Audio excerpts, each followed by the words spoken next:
Hello and welcome to our transfer show, and we are live. I'm Gio from Hammer's Chat with Charlie and Tom with me as well. And we're going to be discussing strikers tonight. There's been lots of gossip with West Ham United, lots of news as well. Tom, let's start with our current striker, who might not be current for very long. He's asked to leave the Sakho's hand in his transfer request. What do you make of that then, Tom? What's your initial thoughts on that news? Disappointed. Because I thought he had all the tools to be a top striker. He's been hindered by injuries a lot last year or so.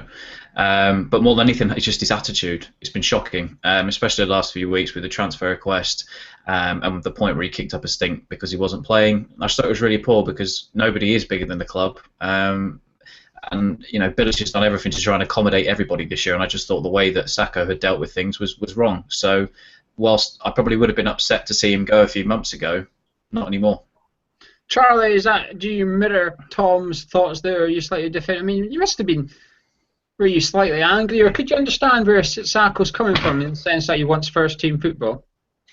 Yeah, I think it's. I mean, I'm not angry as such. I mean, I think that's the one thing we can all say Enner Valencia has over Diafra Sakho is he hasn't kicked up a fuss, despite all the fact he's had the same elements going on. Everything else, though, obviously Valencia rubbish. But Sakho is like pretty much my favourite striker out of all the ones you have. I love Andy Carroll as well, but I think Sakho he's got the elements there to really make it at the top level somewhere. I'm not saying he's going to be a world-class striker, but he has the elements. He's a good finisher. He's got great movement, and there's something there, but he clearly doesn't have what it takes to play for a top club. I'm not saying we are one, but when you get to this level where people are trying to grow or trying to improve, there's going to be constant rumours about your position at the club, whether it be from someone else coming in or you going out. It's going to be constant. And unfortunately for him, he seems to be the one who has taken it the worst. Andy Carroll's probably got used to it, having gone to Liverpool, and Enner hasn't kicked up a fuss at all. And so, honestly, if you've got someone kicking up that much of a fuss in your squad, let him go. Tom, do you think we should be angry a little bit? I mean, let's remember, we took him from the second division in France. We took him from, no one had heard of him, and we took him, we gave him a chance in probably the most popular league in the world. We put him in the limelight, and despite him kicking up a fuss, we were prepared to give him a second chance. Bilic seems to have done his best to get him back into this squad despite his initial tantrum. Do you not think we should be a little bit, hey, hang on, Diafra, what are you playing at here? Of course we should do. We gave him the platform to perform on the Premier League stage, and he came in with a bang, don't forget, the amount of times he was scoring at first. And he really needs to be thankful for us for allowing him to be that platform to play. Thankfully, I guess through injuries and stuff, he came into the squad. I don't think he was probably bought as a first-choice striker. But we gave him that platform to perform, and he performed well, especially under Allardyce. So, yeah, I think I'd be pretty miffed in a way that the fact that he has reacted. Like we said, nobody's bigger than the club. So I'd be very frustrated at especially myself, at the way he has reacted the last few weeks. What's your price for him, Tom? If we are selling him, it looks like we're going to, if we get the right price. What's the right price for you? I don't know what the right price, because obviously in today's markets everything's inflated, but somewhere between 12 and 15 million. Anything really over 10 I'd be happy with, because don't forget, buying him for 3 million, we're going to make a profit whichever way you look at it. So there's the same that we'd probably potentially sell Enner for, between 10 and 15 million. Yes. So Charlie, what's your, Tom mentioned Enner Valencia there, you've spoke about him. What's your thoughts on him then? 'Cause he hasn't handed in a transfer request, but it looks like we're giving him a transfer request almost, doesn't it? Yeah, it's unfortunate. I think, as I've said before, there is something there. Like, he can hit a shot, he can jump, he can header, but like, we can't build a team around him in order to get the best out of him, unfortunately. We have surpassed him by a mile. He hasn't come in. He had to hit the ground running, and he did really well for that first half of the season, but after that, he's not really shown what he can do. And so, to be honest with you, he's got to go. He can't. He's just dead weight in the squad at this point. He can play out wide, which helps, which is nice. But as you say, like, he hasn't handed in a transfer request. He's been a model professional about it all. There's never any rumours about him kicking up a fuss. There's never rumours about him having problems outside of football, whatever they may be. He's been a model professional about everything, and at some point he needs to move to a club where they can build a team around him and really extract those qualities which he does have and make the most out of him. But unfortunately for him, we're not that club anymore. And after a decent Copa America, hopefully we can make back close to what we spent on him. Charlie, we're looking for a main striker and we're looking for a second striker. If we sell Sakho and Valencia, should West Ham actually be looking to bring in an additional striker on top of the two that were rumoured to be about? Because we've lost MNEK, if we lose Sakho and Valencia as well, and in European football, surely we need to replace all three strikers. Yeah, and of course we've lost my boy Nikita Jelavic as well, although people say we probably lost him at the beginning. But I think for me, actually, if we were to bring in two strikers and we were to let go of Sakho and Valencia, then we would have Andy Carroll and these two other strikers. Now, I actually think that that's quite a decent a decent collection of strikers, and in supplementing that with maybe some from the youth squad, looking at maybe like a Parfit Williams or Tony Martinez, obviously. I think actually we would have enough. And for me personally, if we were to bring in two strikers, so we would have those three main ones and the youth ones, I would spend the rest of the money improving the squad elsewhere, and then later on, like 2 years down the line, look to improve everything again, sort of thing.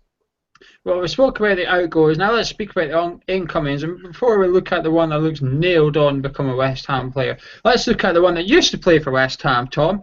David Sullivan said, I offered him 150 grand a week plus bonuses, and he asked for £250,000 sterling a week. What was your reaction to that news, Tom? Would you pay it to take Tevez back? It's a massive thing on the forum, obviously, at the minute. People talking about would they take Tevez or Bacca. And we seem to get linked with Tevez's sensational return, it seems, almost every year. Honestly, I don't know what I'd do. I would take Tevez in a heartbeat, yes, but not for £250,000 a week. I don't think. It would have to be, significantly less than that. And whether it would be on loan or whatever it was, who knows? But there's no way you can justify paying him 250 grand a week, I don't think, at West Ham. Tom, do you think Carlos Tevez is a world-class striker? I think, in a way, yeah, he probably still is, because he's born goal scorer. We've seen that at West Ham, City, Juventus, United. He knows where to put the ball, both feet. He's a great finisher. I obviously, probably like a lot of people, don't watch the Argentinian league for Boca or whatever.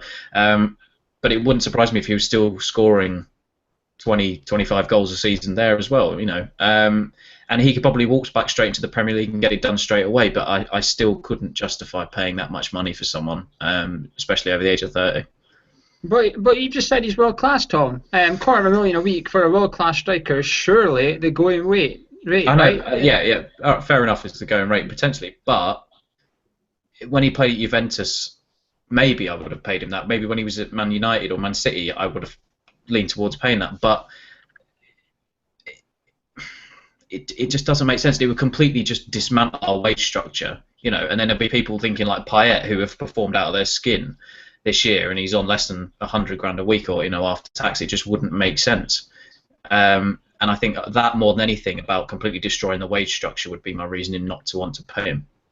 Charlie, you've been sitting there patiently listening to Tom's debate about Carlos Tevez. What was your thoughts on it? On the 250 grand a week thing specifically, I think there's only, out of the people who were realistic, and I'm saying quote unquote realistic because I don't think this person was ever realistic, but out of all of those strikers, the only person I would have given that to would be Zlatan Ibrahimovic. None of the others we've been linked with at any point I would even consider giving that much to. One thing I will say is that there was obviously, even when he first came to us, and then the rumours consistently persisted throughout his entire career in Europe, there's always been talk about him not being happy in Europe or wanting to specifically move back home to Argentina. So all we know is that we went up to him and said, here's 150 grand, and he said, no, I want 250 grand. But we don't know his reasons why for that. So if I was to speculate, I would say that it's possibly because now he's back in Argentina, he's playing for a club he loves. It might be just him going, look, I don't want to move back to Europe, but if you pay me this amount of money, I will make that sacrifice. I will sacrifice my family, I will sacrifice my home life to move. I wouldn't give it to him. I wouldn't have, to be honest with you, I probably wouldn't even give him 150 grand. I think that the financial stability and the way that the club has been built currently is more important than bringing in Carlos Tevez. As much as I love him, and I genuinely do, I think that was more important, and so ultimately I think it's worked out for the best. But it's difficult not to be annoyed when you get rejected by someone you love. But there we go. I mean, that's just the way it's sort of the cards fell, I guess. Well, you said we shouldn't be paying 150 grand a week for Carlos Tevez. So let's move on to the man that wants 110 grand a week, and I'll get your reaction to his wages then, Charlie. Because surely, if you're going to refuse to pay Tevez 150, you're going to refuse to pay Mr. Carlos Bacca 110. So you think on that wee minute, Tom. Is he the man for you, Carlos Bacca? Yes, I would quite happily accept him. I mean, there's been sort of, I guess, a few complaints during the week about should we have gone for Lacazette, should we go for Bacca, stuff like that. I'd be quite happy to take. Quite happy to take Bacca. I've obviously seen the videos of some of the goals that he scored today. I know we put a few videos up from his time at Milan and Sevilla, and I remember him from the Sevilla campaign. I think it was the first year or the second year that they won their Europa League title. He was on fire, and that's what really pushed him onto the big stage. You know, his positional awareness is brilliant. His finishing is immense, really. You know, he's a poacher almost, and he's adapted to every league that he's gone to, which I think is the main thing.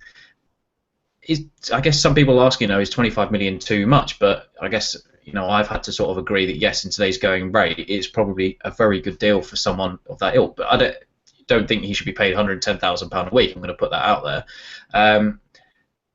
But a lot of people, you know, I see complaining, but I don't want back, I don't want this. And you have to realise that Carlton Cole has been leading our line for the last sort of 5-6 years. He's been our main man up top, and you know, really, we have to walk before we can run in a way, and you know, we have to build sustainability at the club. If it means getting Bacca in for the next 2 to 3 years and him doing a job and scoring 15 to 20 goals a season, that's absolutely fine. And then once we've built on that, you know, we can look out into potentially buying even better players, you know, like a Lacazette or somebody that can develop. But I think there's no issue with getting someone like Bacca at this current stage.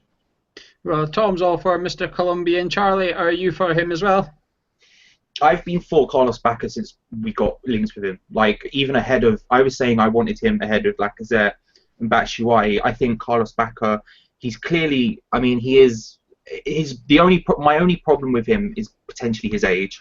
As everyone seems to bring up whenever he gets links. Everyone always says, oh, he's almost 30. Okay, he's 29. Let's frame it that way. But you've said it several times on the forum. I know I have as well.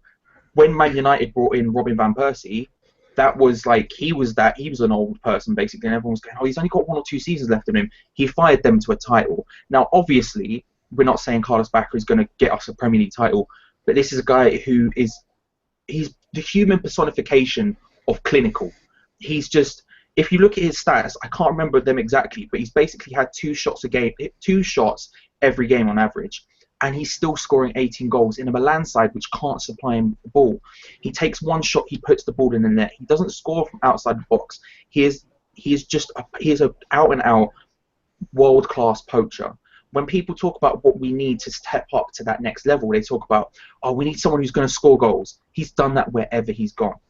He scored, I think it's like 97 goals in his last 4. I mean, that's insane for a start. We say, oh, he needs to have European experience. He won the Europa League twice, scoring in both of those finals. I mean, this is a guy who he's not one for the future, let's not lie about it. He's one for next season and the season after that, max. But if he can come in and replicate anywhere near that form, he fires us into, say, a little bit further into the Europa League, he fires us up the league, and then 2 seasons down the line when we need to replace him, not only will we have more money to be able to afford, say, a Lacazette and really splash out on like a 45 million and just slap that money down without thinking about it, but we'll also be in a better position in order to attract those players. So for me, Bacca was first choice from the start. I think as well, for just quickly say for me, the reason, you know, I spoke about sustainability was we need to make sure that last season wasn't just a one-season wonder. We need to build on that. And I've listened to people's arguments on the forum saying spending 40 million on someone that's not a proven Premier League player in Lacazette could prove costly. And I think really to cement us this year, we just need someone we know is going to do a job, not for a hefty price, that can also work wonders in Europe, because that's also what we're going to need is a big, good squad depth. And I think that Bacca is perfect for that. Well, those two and I are all for the 29-year-old that will stand in the middle of the box and smash it in. He might be very one-footed when you look at the highlights of Carlos Bacca, but you'll find his right foot is very good, and he doesn't need to use his left foot, and he can hit it with the outside of his foot instead of his left. Speaking of Carlos Bacca, we will have a show coming up in the next couple of days all about Carlos Bacca, so make sure you subscribe to our YouTube channel. All the news will be on clarendonhugh.info of his transfer as it unfolds. Now, the last question for these two, just very quickly, lads. Tom, we're obviously wanting a second striker. We'll be linked with about 100 of them. Right now, if you had to purchase a second striker within reason, you know the circumstances, who are you hoping comes in as a second striker? I would like the Argentinian, Caleri.